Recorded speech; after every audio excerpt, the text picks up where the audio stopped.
In the quiet forests of Ontario, Canada, a nightmare was unfolding. To outsiders, it looked like a simple commune, a group of men, women, and children living off the land, away from the corruption of the modern world. But inside, it was anything but peaceful.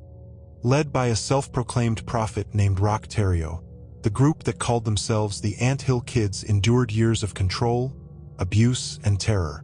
What began as a promise of spiritual freedom spiraled into shocking violence, torture, mutilation, even murder. This is the story of the cult so disturbing that it still haunts Canada to this day.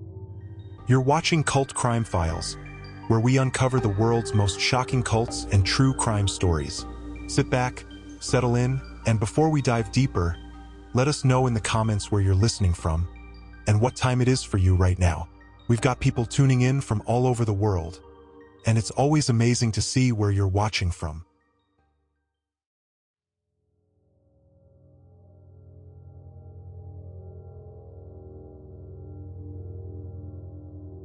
To understand how the Anthill Kids became one of the most notorious cults in Canadian history, we need to begin with the man who created it, Roch Thériault. Born in Quebec in 1947, Roch grew up in a strict Catholic household. As a boy, he stood out, intelligent, curious, and often rebellious. He resented the rules and rituals of the church, complaining they were hypocritical and empty. By the time he reached adulthood, Thériault had developed a magnetic personality. He could talk for hours, captivating anyone who listened. People described him as charming, persuasive, even hypnotic. In the 1970s, Thériault joined the Seventh-day Adventist Church. At first, he seemed like an enthusiastic believer, but soon, he began preaching his own interpretations, claiming he could heal the sick and foresee the future. His charisma drew people in, especially vulnerable young women searching for purpose. In 1977, he gathered his first group of devoted followers and led them into the wilderness of Quebec. They built rustic cabins with their bare hands, grew crops, and raised animals. To outsiders, it looked like a back-to-nature experiment, a commune searching for simplicity. But to Thériault, it was more than that. He had become their leader, their healer, their prophet. He gave them a name, the Anthill Kids. Like ants, they were to work tirelessly, obediently, never questioning the colony or its leader. At first, life seemed hopeful. Songs around the fire, shared meals, a sense of belonging. But beneath the surface, Thériault was already tightening his grip. Every decision flowed through him. Every ounce of trust was placed in his hands. The seeds of devotion had been planted, and soon, they would grow into something far darker than anyone imagined. At first, life in the commune seemed idyllic. Followers worked the land, tending to gardens and chopping firewood. They cooked meals together in rustic cabins, children ran through the snow, and evenings ended with songs around the fire. For those who had abandoned city life to follow Roch Thériault, it felt like a new beginning, a community built on faith, simplicity, and purpose. But beneath the glow of campfires, Roch's grip was already closing in. Every detail of daily life ran through him. He dictated when they rose, when they slept, and how much food they were allowed. Men were assigned to chop wood, women to cook and clean, and children to serve without question. Even marriages were arranged by him, often without the consent of those involved. To Roch, these weren't decisions, they were decrees. His word wasn't advice, it was law. And if anyone dared to challenge him, the consequences were swift. At first, punishment seemed like strict discipline, scoldings, long work hours, a night without food. But gradually, the punishments grew darker. A missed chore might bring a slap. A defiant word could lead to beatings. Over time, the line between discipline and cruelty vanished completely. Isolation sealed his control. Roch cut off all communication with the outside world. Letters sent by parents never reached their children. Families who tried to visit were turned away or lied to. The cabin sat deep in the woods, far from nearby towns, and without telephones or electricity, no one inside could reach beyond the trees. For those who stayed, the commune was not just their home. It was their only reality. Roch told them the outside world was poisoned, filled with sin, and headed for destruction. He alone held the key to salvation. For the children born in the commune, there was never a choice. Mothers and fathers were stripped of authority, reduced to workers, while their children were raised under Roch's direct command. He told them he was their father, their protector, and their prophet. For many children, his voice was the only one that mattered. He decided when they ate, how they dressed, and when they would be punished. Some were beaten, others forced to stand outside in freezing cold for hours. They grew up believing this was normal, that this was love. Roch also banned hospitals and doctors, claiming modern medicine was evil and corrupt. He insisted that only he could heal. With little more than knives, pliers, alcohol, and herbs, he performed crude operations on his followers. What began as treating cuts and bruises escalated into disturbing rituals of control. A woman with a toothache might have several teeth ripped out with pliers. Someone with stomach pain might be cut open on a kitchen table, no anesthesia, no sterilization. Followers bore scars across their bodies, permanent reminders of the trust they had placed in him. It was not only physical control. Roch used psychological manipulation to break them down further. He convinced them that pain was purification, that suffering was proof of loyalty. He alternated between cruelty and comfort, punishing his followers with violence and then embracing them with words of love, telling them they were chosen, that their pain brought them closer to God. This cycle of abuse and affection trapped them in a prison without walls, where fear and hope blurred into the same chain. His paranoia deepened with time. He accused followers of betrayal without evidence, forcing them to confess sins they had not committed. He staged humiliating trials, demanding public apologies or self-punishment. Some were forced to stand naked in the cold. Others were whipped or cut with knives. These punishments were not hidden.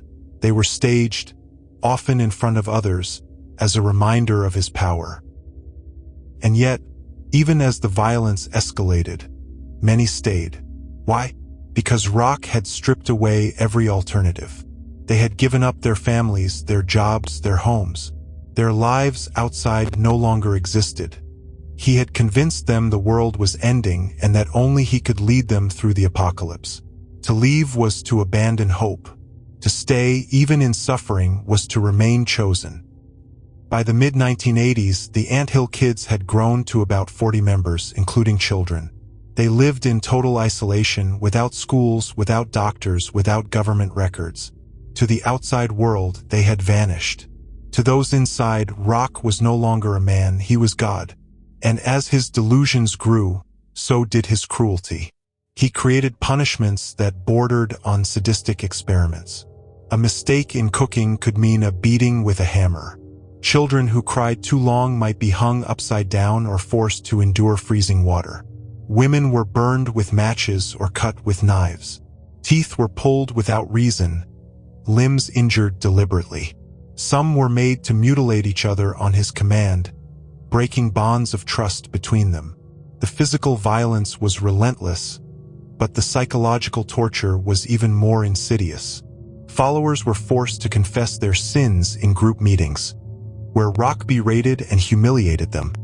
He told them they were weak, sinful, unworthy, and then offered forgiveness only through submission to him. These constant cycles of degradation and absolution created total dependence, erasing the possibility of rebellion. The isolation only reinforced his power. With no contact with outsiders, there were no witnesses, no comparisons, no escape. Over time, many forgot the freedoms of their old lives. The outside world became a fading memory, replaced by Roch's vision of reality. But not all accepted quietly. Some questioned him in whispers. Some tried to flee. Those who attempted escape were often hunted down, dragged back, and punished in front of the group. Others who managed to leave carried scars, physical and emotional, that would mark them forever. Their testimonies later revealed horrors that few outsiders could believe. Inside the commune, the atmosphere grew heavier. What had started as a promise of paradise now felt like a prison of terror. Songs around the fire were replaced with silence. Meals shared in laughter became meals eaten in fear. Every shadow was a threat, every command a test of loyalty. The Anthill Kids had begun as a dream of freedom. But by the late 1980s, that dream had rotted into a nightmare of suffering. What had once been discipline was now torture. What had once been devotion was now captivity. And soon it would lead to death. By the late 1980s, Roch Thériault's delusions had swallowed him whole. He no longer spoke as a leader of a commune, but as a prophet of God. He told his followers that he was their savior, that only through him would they survive the end of the world. And to prove their devotion, they would have to endure whatever he asked, no matter how cruel. He declared that pain was not punishment, but purification. Their suffering, he said, would cleanse them. And so acts of cruelty became acts of faith. The cabin in the forest turned into a house of torment, and no one inside was safe. Roch's rituals grew darker each month. Followers were ordered to strip naked for inspections, humiliated in front of others, and beaten with belts, hammers, or fists. A missed chore could mean lashes across the back. A question of his authority could mean teeth pulled with pliers or matches burned into flesh. He drank heavily, staggering through the cabins with liquor in one hand and a knife in the other, inventing punishments as visions struck him. He told his people these rituals were God's will, that their blood and pain were offerings that kept them chosen. The more they suffered, the closer they came to salvation. And in their desperation to believe, they submitted. In 1988, one of Roch's followers, a young woman named Solange Boilard, began complaining of stomach pain. Instead of sending her to a doctor, Roch declared that God had given him the power to heal her. But his healing was nothing but torture. He placed Solange on a wooden table inside the cabin and ordered others to hold her down. With crude tools and bare hands, he cut into her abdomen. She screamed and struggled as the others pinned her arms and legs. He reached inside her, claiming he was removing the sickness. There was no anesthesia, no sterilization, only pain, blood, and his madness. Solange died from her wounds. Her body was buried in secret, the earth hiding what the forest had witnessed. Her death should have broken the cult. Instead, Roch turned it into doctrine. He told his followers that Solange had been chosen, that her sacrifice was proof of God's plan. He preached that she had not died in vain, but had been lifted to a higher level. Her suffering was holy, her death divine. To question his words was to question God himself. And so no one rebelled, no one ran. They bowed their heads and accepted the story, even as they buried one of their own. After Solange, Roch's violence only escalated. He performed amputations with kitchen knives, sawing off fingers and limbs while others watched in terror. He forced followers to mutilate each other, destroying every bond of trust within the group. A man lost parts of his hand, another his arm. Women were burned, beaten, and branded with hot irons. Children were tied to trees, whipped, or left outside in freezing temperatures.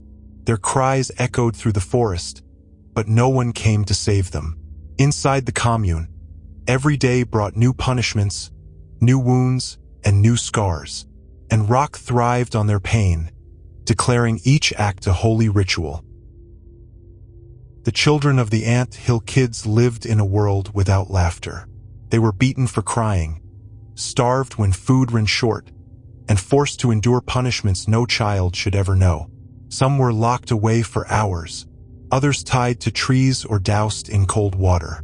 Their parents, broken and powerless, could only watch or participate, fearing their own punishment. For these children, pain was not a threat. It was life, and the only love they knew was the twisted approval of a man who claimed to be God. Not all could bear it. Some whispered of escape, planning under cover of night to flee into the forest. A few succeeded, stumbling into nearby towns with scars and stories that horrified anyone who listened. But many were caught. Roch sent loyal members to track them down, drag them back, and beat them in front of the others. These spectacles were warnings. Leaving meant suffering. Staying meant survival. And so the commune remained trapped, bound by fear, pain, and blind faith. By 1989, whispers began to spread beyond the forest. Survivors who escaped spoke of beatings, mutilations, and murder.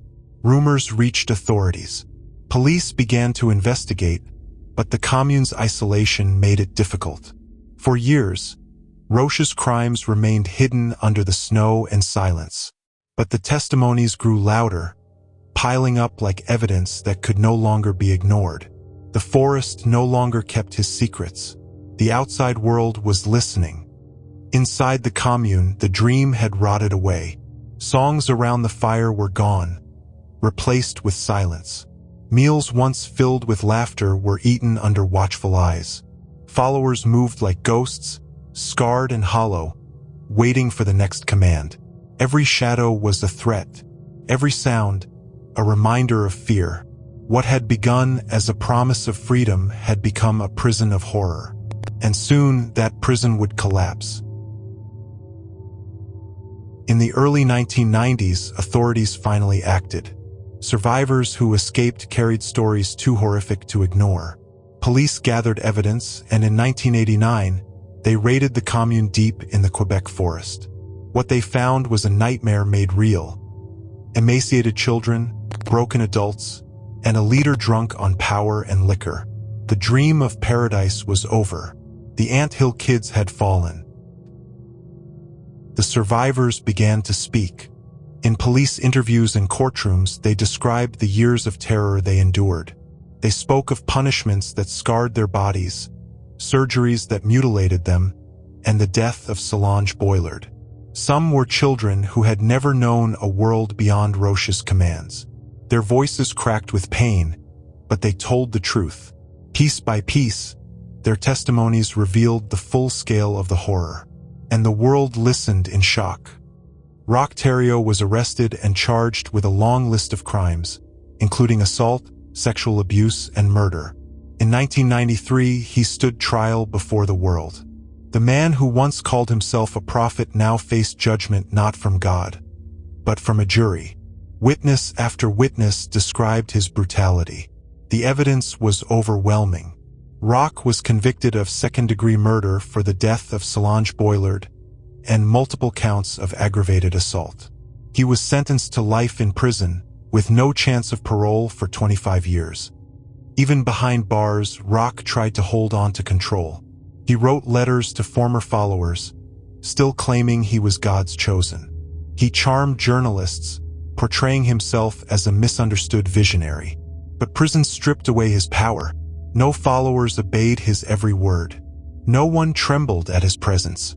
He was just another criminal, aging, fading, and broken.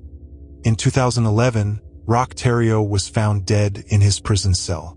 He had been murdered by another inmate.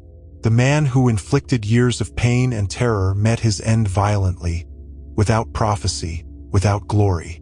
His death marked the final chapter of a story that had begun with promises of freedom and ended in blood.